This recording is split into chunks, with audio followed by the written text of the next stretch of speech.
November সেই বইগুলো পাওয়া যায়, আপনারা পড়লেই পাবেন। সে তখন আর্মির অ্যাডজুটেন্ট জেনারেল ছিলেন, ব্রিগেডিয়ার মইনুল সাহেব, এবং খালেদ মোশাররফও অ্যাডজুটেন্ট জেনারেল ছিলেন।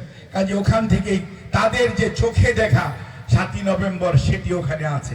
কাজেই আমি যে কথাটি নিয়ে বলছিলাম যে এই জিয়াকে যখন দায়িত্ব দেওয়া হলো তখন দেশের শিক্ষা ব্যবস্থা সব নকল বন্ধ হয়ে গেল। সঠিক নেতৃত্ব দেয় তাহলে কোনো অবস্থাতেই দেশের মানুষ কোনো অন্যায় করতে পারে না। কাজে আমরা আজকে বিশ্বাস করতে চাই আগামী 15ই ফেব্রুয়ারি তো না, 15ই ফেব্রুয়ারি পূর্বে 26 মধ্য ফেব্রুয়ারির মধ্যে নির্বাচন, সেই নির্বাচন যথাসময়ে ইনশাল্লাহ অনুষ্ঠিত হবে বলে আমরা বিশ্বাস করি।